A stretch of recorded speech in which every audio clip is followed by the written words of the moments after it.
Howdy folks, I'm Smiling Sunshine, spreading scandalous springtime soirees. I'm Amber. And here are more scandalous springtime soirees for us to incite or spread. So let's get started on that. Turns out they were just Reddit stories. Alright folks, and our first letter is titled, Am I the Jerk That I Don't Accept My Coworker Having Autism as an Excuse for Disrespectful Behavior? For privacy reasons, I will have to leave out a fair amount of detail. I'm a 35-year-old female, and I'm sick and tired of working with this coworker, a 33-year-old male. He's incredibly sexist, thinks very highly of himself, and calls us names, but thinks that he's untouchable because he has autism.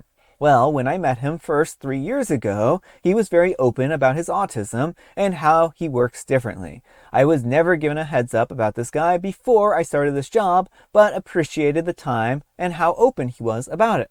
At first, it started with constant interruptions. He always interrupts women at work. And then the few times that he's called out for it, he says, I apologized, however, I'm autistic and this is how my brain works, implying that we just have to put up with it. I personally have a hard time with this, as I'm also neurodivergent and was constantly punished for interrupting as a child and eventually learned not to do it. So I find it difficult to put up with the constant interruptions and him not using autism as an excuse as to why he does it. The second is that he's a very traditional man. We work at a job where most women in this field are more progressive politically. So this coworker is the odd one out with the traditional values in the workplace. He's constantly talking about how as a man, he should do X, Y, Z, and that as a woman, we should do X, Y, and Z. Whenever a woman asks for help, instead of helping them, without saying anything, he will make a comment along the lines of, as a man, I will help you because that's just what men do. You will try and call him out for it, and he'll be like, well, that's just how I was raised, and is unwilling to listen to you. He also is a massive mansplainer. He will start explaining something to you, and you will tell him, I already know this, I already understand that, I don't need you to explain this to me, etc., etc. But he will just keep explaining. So every time you will call him out on it, he will say, it's due to my autism. And I just have to tell you. But it's extremely belittling and undermining to women when he does this. And I have a hard time accepting autism as an excuse for this. We set a boundary of, no, you need to stop explaining this to me, and he will ignore that boundary and keep going. I sometimes feel guilty rolling my eyes and not accepting him using autism as an excuse for this behavior. Also, this is a tiny sliver of what it's like to work with him. There's a lot more going on, but from what we know, am I the jerk for not tolerating autism as an excuse for poor behavior? Quick edit, HR is aware of this. However, they tend to excuse his behavior for autism as well. In my state, there are strong laws with firing someone, and he could have the right to sue them based on unfair dismissal and uses autism as an excuse. So they are a bit useless. All right, folks, what do you think? No, absolutely not the jerk. And I say this as an autistic person myself. Autism is not an excuse for bad behavior.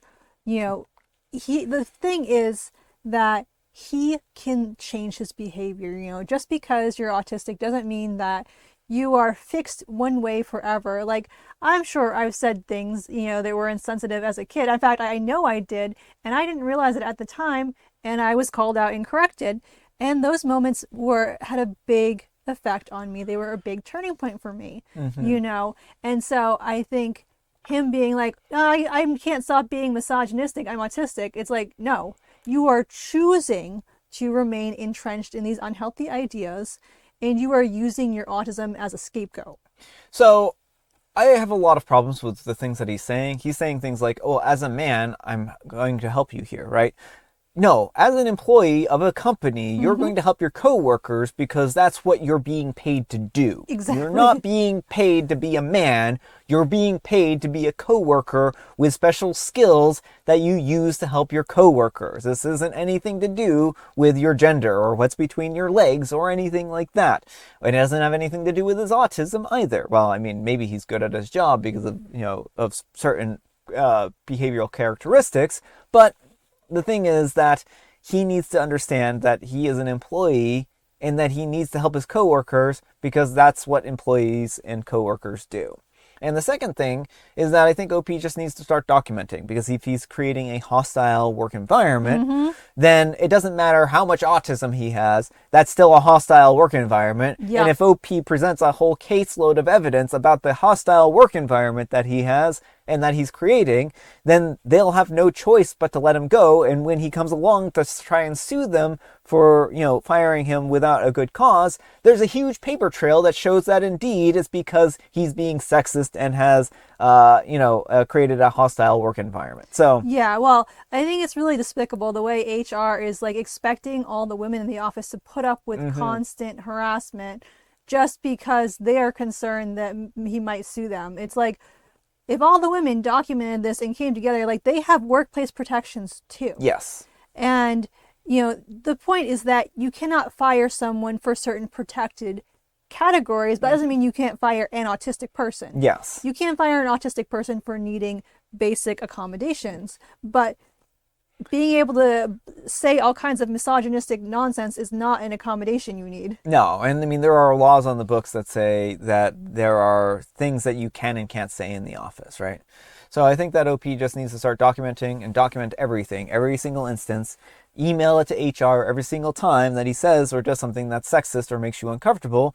And then that way there is a paper trail that keeps going, and then OP can eventually work on getting him either reprimanded or fired, right? Because that's really what needs to happen here. He needs to understand that he can't just harass people endlessly and get away with it, because bullies will continue to do that if there are no repercussions for bullying, right? But let me know what you folks think. So anyhow, take care and good luck. All right, folks, and our next letter is titled, Am I a Jerk for Telling My Muslim Friend That Her Food Isn't Halal? I'm a 24-year-old female, and I'm a vegetarian atheist. My friend Sally, a 24-year-old female, is Muslim and avoids eating pork, non-halal meat, and animal byproducts like gelatin. For example, she will pick the marshmallows out of hot chocolate packets before mixing in the milk because marshmallows contain gelatin. Since I'm a vegetarian, I'm aware that some certain foods contain animal byproducts. I saw Sally reaching for fruit snack gummies, and I let her know that they contain gelatin. Another time, she wanted to order fries from McDonald's, and I told her that they contain beef flavoring. As a vegetarian, I like to know these things before consuming, so I thought Sally would as well. Well, a little while later, a mutual friend told me that Sally was annoyed that I told her about the fruit snacks and the fries. She's annoyed that she can't eat them anymore since she knows now. Am I the jerk? Should I have just not said anything? Going forward, I won't mention this type of stuff to Sally again. Should I avoid it with vegans, vegetarians, Muslims, etc. as well? I thought that I was being helpful and considerate, but I can see how it's annoying. I think that she avoids looking up food information so that she can blame eating non-halal food on ignorance. If you're Muslim, if she is trying to be as ignorant as possible, is this a good practice? I'm not trying to judge anyone. I'm an atheist and I'm genuinely curious. Thanks everyone in advance for your advice and thoughts. Edit, they were Welch's fruit snacks. I'm getting mixed opinions on the McDonald's beef flavoring. I will let Sally know and let her come to her own conclusion. But I personally will still avoid them. Thanks everyone for the information. All right, folks, what do you think? No, absolutely not the jerk. As a vegetarian myself, I would want to be told. Yeah, it's always a little sad when you learn that there's a food that you can't have anymore. Like, I was really into Starburst when I was a kid, and that was a very sad point for me for a little while. But I would rather know than not know. And I understand there are some people who that's not their philosophy.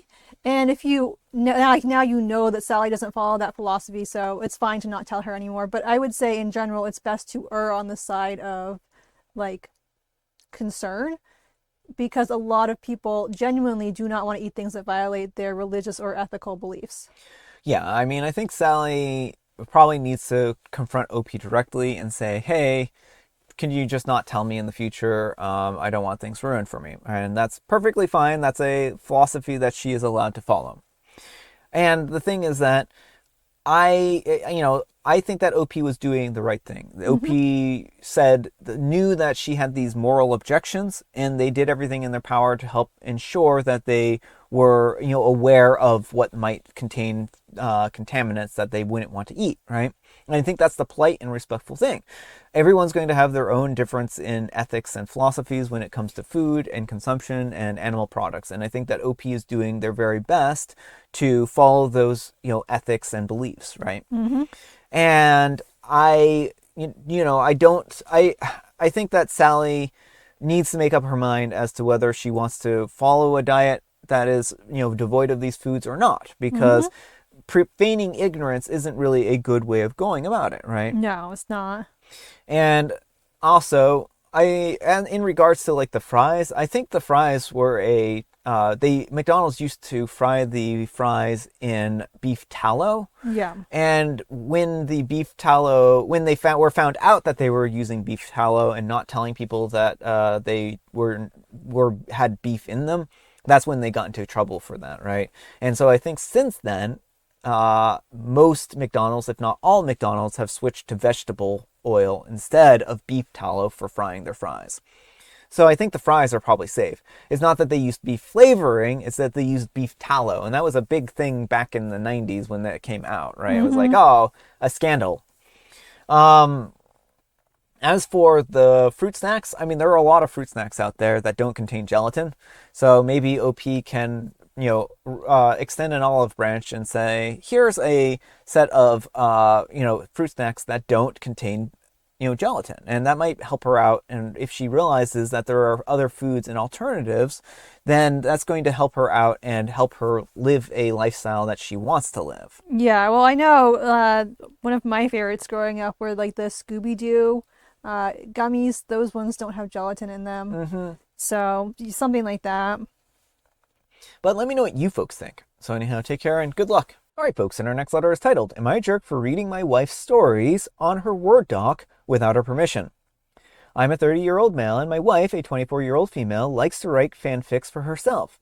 I will often find her just typing away on her phone or writing whatever has come to mind to her. It's very cute. She has never asked me to read through them, but I've also never asked if I could. Recently, I was looking for a document for our taxes that she had saved in the same document account, and curiosity got the better of me. And I read one of her fics that she was writing. It wasn't a topic that I'm familiar with, but the writing itself was really good. She was very creative, and I ended up reading all of the ones that she had saved. She walked in on me and freaked out, saying that I invaded her privacy. Ended up deleting all of them, saying that she had to start over because I sullied them, and that they were just for her eyes. I feel like it's not that big of a deal, and I didn't realize it was so important that she was the only one that reads them. She sometimes will even ask my opinion on vague things like, what kind of car screams blank? Or, where would the best place for blank be? Am I the jerk for this? Alright folks, what do you think? Yes, OP, you're the jerk. If you want to read someone's private writing, then you need to have a conversation with them. She didn't share this with you for a reason.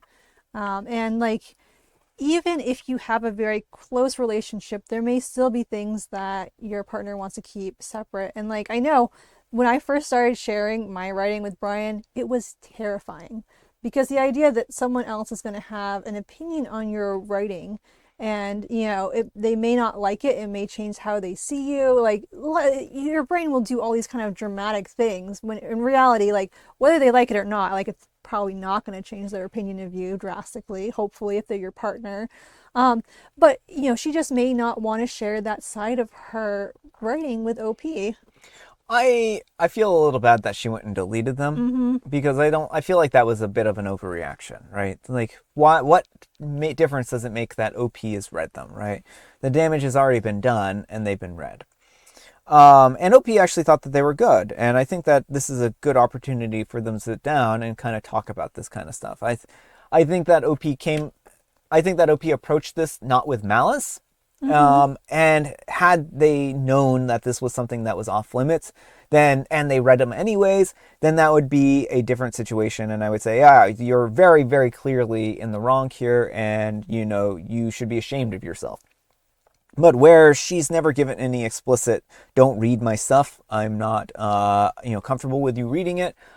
I could see where OP would be like, oh, well, I see her document here, and maybe I'll just glance over it and read it real quick, type of thing. And when he sees that he really likes it, he's like, oh, well, I mean, this one was a really good story. What's the other one? And I mean, that's sometimes how it goes with like binging content, right? Where you like see something that you really enjoy, and then you read another, and then another.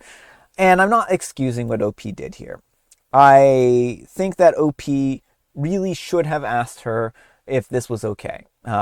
He shouldn't have invaded her privacy, because this is all like finding a journal where it says, like, oh, I see the journal, the curiosity got the best of me, and I read through somebody's journal type of I thing, was going to right? make that exact same comparison, especially for new writers. Like, there's a lot of autobiographical or semi-autobiographical things or wish fulfillment that people will put into their characters. And as you become a more as you write more, you get out of those habits. You learn to write other characters, but it's very natural to gravitate toward characters who you feel close to and connected with, and either embody you as you are or what you wish you could be. And so that's part of why it's really hard for newer writers to share their work sometimes, is because it's so close to their chest. So there is a journal element to it potentially there as well. Yeah. And so I do think, again, I don't think Opie had malice here, but I think that they needed to ask her before reading any of this kind of stuff. I really feel like with these being private and something that she types around and all that kind of stuff, I think that he should have known that they were kind of private-y type of things. But also, I can also not blame him for not understanding that level of privacy here. But again, if you ever see somebody's writing something, you should always ask them before you read it, because I think that's the polite thing to do. But let me know what you folks think. So anyhow, take care and good luck. But folks, let's see what the Wheel of Judgment has to say. Wheel of Judgment, turn, turn, turn. Tell us the judgment that OP's earned. No chill, only drama. Yeah, I mean, I guess there is only drama It here. did kind of work out that way. Yeah. All right, folks, it is tea time. Grab your beverages of choice. I've got some tea right here, and Amber, she has a joke. What asks but never answers? I know the answer to this one. I don't remember it. What asks but never answers? This is an old, old riddle. This is like the Sphinx riddle, where if you don't get it right, then the Sphinx annihilates you. And now I'm afraid of being annihilated by a Sphinx. An echo. An owl, and then they have parenthetically, whoo, whoo. That's fair. That's fair. And I... and I... Luckily this time around you don't get annihilated. Yeah. And I have Mega Mint. And folks, today is a very special day. It is Owl Day, or Question Day. You decide what it is. So, yeah. All right, folks, that's all the time we have for today. Thank you so much for watching. Happy Friday, Junior. Happy Friday, Junior. Thanks so much to Amber for joining me today. Thank you for having me. Amber, we need some kind of moral advice and or guidance, and please have it on reading other people's writing. Writing can be deeply personal. Do not read it without their consent. Yeah. But thanks so much for watching, and we'll see you all tomorrow. Bye.